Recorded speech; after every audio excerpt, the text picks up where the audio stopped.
Allah Subhanahu wa taala berfirman di ayat ke-6 dan ke-7 surat Al-Fatihah, Ihdinas siratal mustaqim. Tunjukkan kami jalan yang lurus. Tunjukkan kami jalan yang lurus.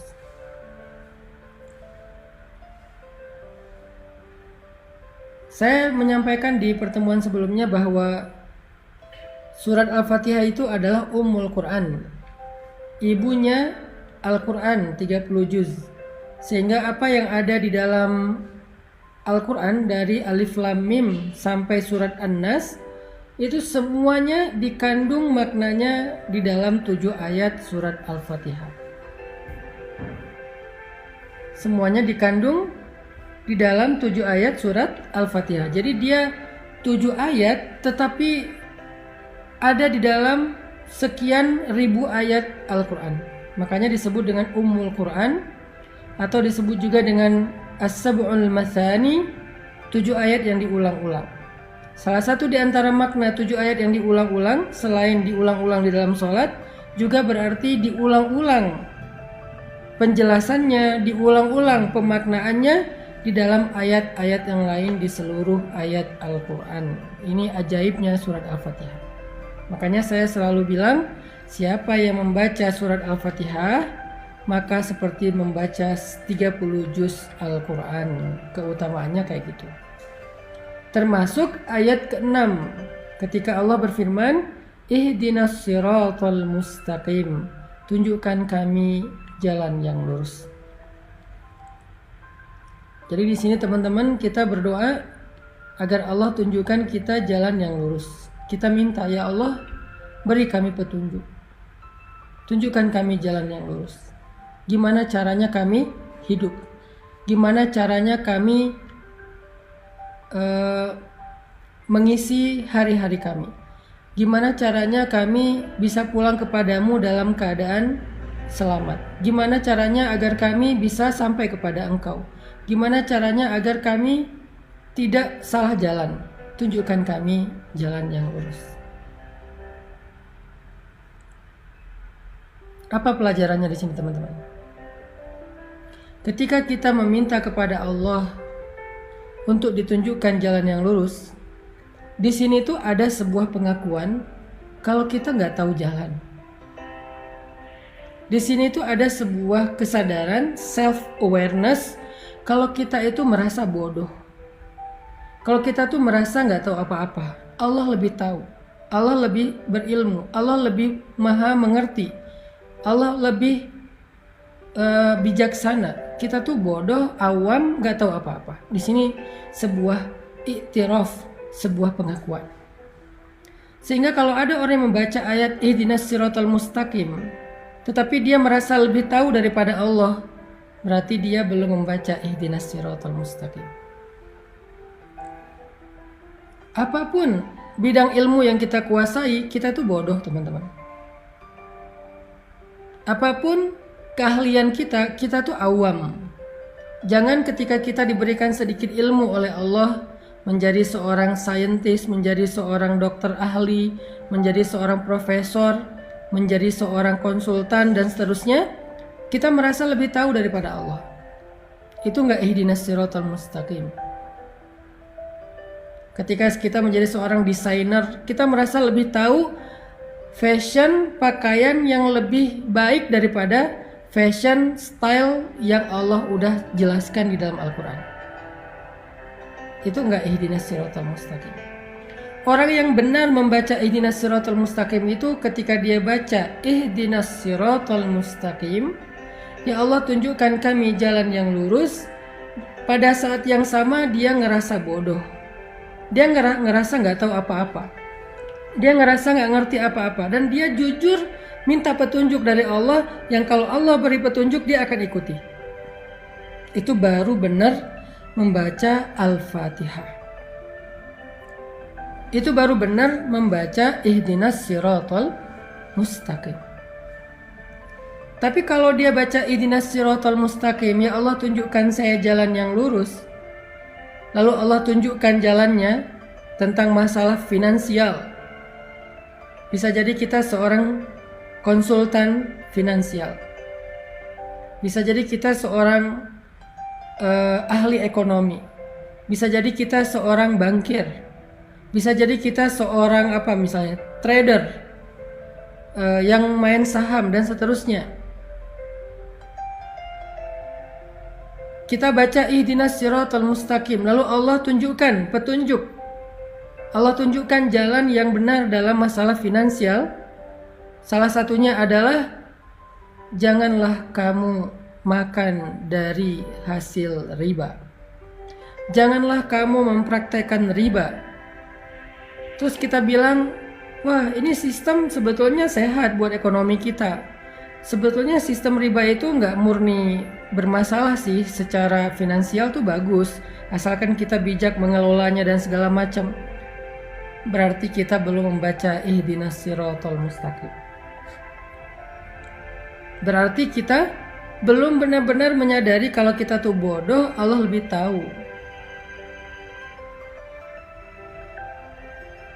Rabbi, ana jahilun wa anta alimun. Ya Rabbi, saya itu bodoh dan Engkau maha tahu. Makanya saya bertanya kepadamu. Makanya saya meminta kepadamu. Ihdinas siratal mustaqim. Kalau kita bertanya kepada seseorang, terus kita membantah, kira-kira apa pendapat orang tentang itu? Berarti kita nggak bertanya. Kita sok tahu. Atau kita mengetes dia. Atau kita keras kepala dan seterusnya. Makanya kalau kita baca ihdinas siratal mustaqim yang benar, haqqut tilawah, kita mulai dengan self awareness. Kita mulai dengan kesadaran tau'iyah, wa'yun nafs, kesadaran diri. Kita mulai dengan iktiraf, pengakuan bahwa kita bodoh, Allah maha bijaksana, Allah maha tahu. Makanya kita minta kepada Allah. Makanya kita bertanya kepada Allah. Makanya kita memohon kepada Allah. Ihdinas siratal mustaqim. Ya Allah, tunjukkan kami jalan yang lurus.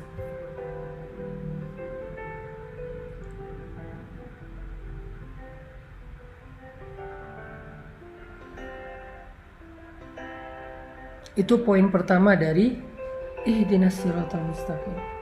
Begitu juga nanti kasus-kasus yang lain dalam kehidupan kita. Tentang parenting, tentang fatherhood, tentang super mom, tentang ibu, tentang ayah, tentang orang tua kepada anak harusnya kayak gimana.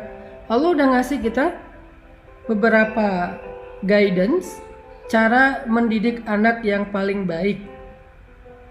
Terus kita sebagai konsultan parenting, konsultan pendidikan anak, nggak mau percaya dengan pendidikan, dengan konsep pendidikan atau petunjuk pendidikan yang ada di Al-Quran, bahwa mengajarkan Al-Quran dari kecil, mengajarkan sholat dari kecil dan seterusnya. Kita nggak percaya. Kita lebih percaya dengan kurikulum buatan kita sendiri, atau buatan manusia, atau buatan para ahli katanya. Berarti kita belum benar-benar punya self awareness saat membaca ihdinas siratal mustaqim. Apapun tentang kehidupan kita, Allah lebih mengerti daripada kita. Para psikiater, para psikolog, ketika mendapatkan seorang pasien, seorang klien yang punya penyakit mental illness, sakit mentalnya, lalu Allah Subhanahu wa ta'ala memberikan solusi di dalam Al-Quran, yaitu dengan memperbanyak sholat, sedekah dan zikir. Di dalam surat Al-Ma'arij, manusia itu halu'a, jazu'a, manu'a, labil intinya, illal musallin, kecuali orang yang sholat dan dawam dengan sholatnya. Artinya memperbanyak sholat sunnah, ada terapi ibadah. Dia nggak mau menyarankan terapi spiritual karena dia nggak percaya dengan spiritual healing. Dia lebih percaya dengan psikologinya, dan psikologinya berasal dari Sigmund Freud, bukan berasal dari Al-Quran. Bahkan kadang-kadang bertabrakan teorinya. Berarti dia belum membaca ihdinas siratal mustaqim. Dia merasa lebih tahu daripada Allah. Padahal Allah bilang, wallahu ya'lamu wa antum la ta'lamun. Allah lebih tahu dan kalian tidak tahu. Huwa a'lamu bikum idh ansha'akum minal ard wa idh antum ajinnatun fi butuni ummahatikum. Dia lebih tahu daripada kalian sejak kalian diciptakan dari tanah atau kalian masih janin di dalam perut ibu-ibu kalian. La tuzakku anfusakum. Jangan merasa sok tahu, merasa udah paling pintar, kata Allah.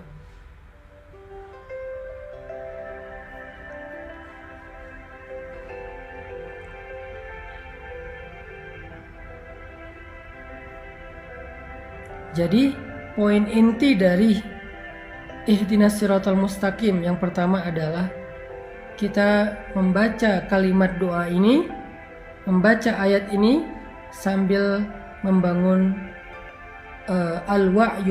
wa'yun nafs, membangun self awareness, kesadaran dalam diri kita. Kesadaran tentang apa?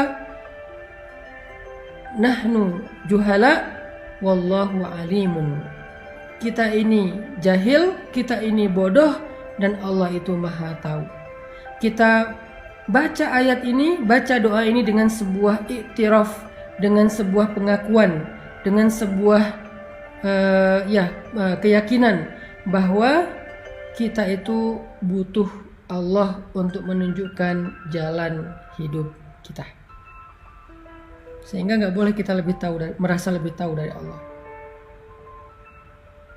Baik masalah pribadi kita dalam hidup maupun masalah keluarga atau masalah sosial, masalah bangsa, masalah politik, masalah ekonomi, masalah dagang, masalah sains, apapun dari yang paling kecil sampai yang paling besar, kita merasa diri kita bodoh dan Allah itu yang maha tahu. Kita merasa diri kita itu awam dan Allah maha bijaksana, sehingga kita meminta dengan sungguh-sungguh dan tulus, ihdinas siratal mustaqim. Ya Allah, tunjukkan saya jalan yang lurus, tunjukkan saya jalan untuk mendapatkan jodoh yang Engkau ridhoi. Kata Allah, la taqrabuz zina, jangan pacaran. Kok la taqrabuz zina terjemahannya jangan pacaran? Ya, karena pacaran itu adalah langkah-langkah mendekati perzinaan. Mungkin nggak nikah menjadi perzinaan? Nggak mungkin, karena nikah itu justru menutup pintu zina. Nikah menutup pintu zina. Karena orang yang melakukan hubungan suami istri setelah menikah nggak disebut berzina, disebut malah di sisi Allah. Jadi menikah menutup pintu zina, sedangkan pacaran membuka pintu zina. Ada yang sampai masuk ke dalam jebakan syaitan itu dalam banget, jebakan syaitan itu jauh banget. Ada yang masuknya setengah, ada yang masuknya di depan. Pokoknya dia membuka pintu dosa besar. Sehingga Allah mengatakan la taqrabuz zina. Saya menerjemahkannya dalam bentuk tafsir, jangan pacaran. La taqrabuz zina, jangan pacaran. Kita bilang enggak kok, pacaran enggak gitu, enggak akan membuat kita sejauh itu. Saya ngertilah, saya insya Allah sanggup menjaga diri dan segala macam. Saya percaya kok sama anak saya percaya kok sama pasangan saya dan segala macam. Siapa yang lebih tahu, kita atau Allah? Siapa yang lebih mengerti, kita atau Allah? Sehingga kita balikin lagi kepada surat Al-Fatihah. Ihdinas siratal mustaqim. Tunjukkan saya jalan yang lurus ya Allah. Kata Allah dalam urusan jodoh, la taqrabuz zina, jangan dekati zina. Kalaupun itu menjadi jodohmu, maka kehilangan berkah. Nanti banyak masalah. Atau kalau kamu punya masalah, Allah gak akan terlibat dan membantumu.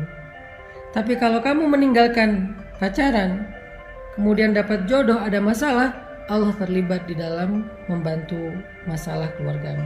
Allah pernah terlibat membantu Hafsah radhiyallahu anha ketika ada masalah dengan Nabi. Terlibat dalam membantu Khawlah bintu Sa'labah ketika dia dizihar oleh suaminya, ditalak dengan konsep zihar oleh suaminya di surat Al-Mujadilah. Allah membantu Hafsah di surat At-Talaq. Allah membantu Sayyidah Aisyah di dalam surat At-Tahrim, dan banyak lagi ayat-ayat Allah terlibat membantu permasalahan rumah tangga Nabi dan para sahabat. Kenapa Allah sampai turun tangan dalam masalah rumah tangga? Karena mereka memulai rumah tangga itu dengan cara yang Allah ajarkan, dengan petunjuk yang Allah tunjukkan. Ihdinas siratal mustaqim. Tapi ketika dia memulai rumah tangga itu bukan dengan cara yang Allah ajarkan, bukan dengan petunjuk yang Allah turunkan, nanti ketika ada masalah, Allah nggak akan terlibat. Dan itu hak Allah. Kita nggak melibatkan Allah kok dari awal. Kenapa kita maksain Allah terlibat di tengah atau di akhir? Kan nggak fair dong.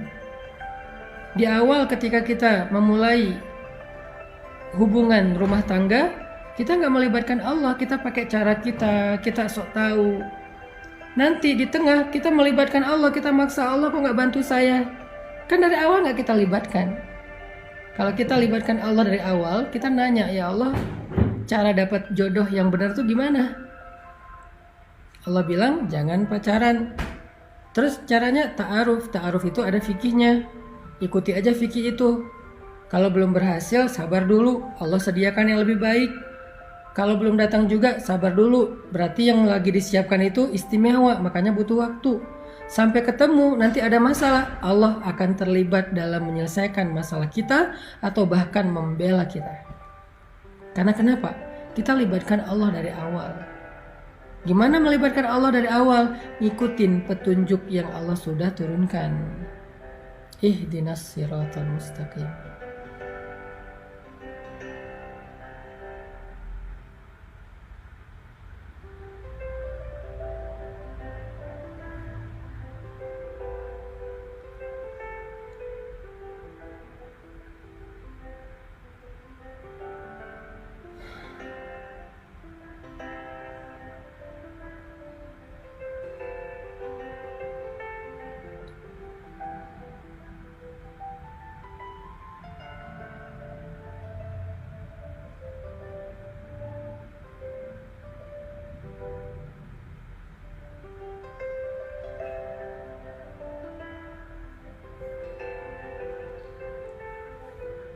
Itu poin pertama teman-teman, tentang ihdinas siratal mustaqim,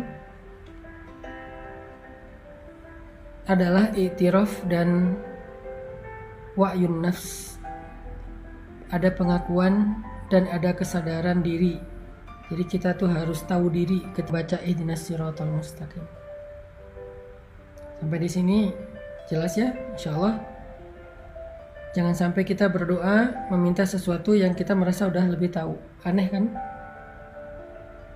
Kita minta kepada seseorang, kita bertanya kepada seseorang sesuatu yang kita ngerasa udah lebih tahu. Ya aneh. Kalau kita bertanya kepada seseorang, kita harus yakin bahwa kita emang nggak tahu dan kita yakin orang itu lebih tahu dari kita, makanya kita nanya. Kalau nggak disebut basa-basi atau ngetes. Gak mungkin kita baca ihdinas siratal mustaqim untuk ngetes Allah. Jangan sampai juga kita baca ihdinas siratal mustaqim sekedar basa-basi doang.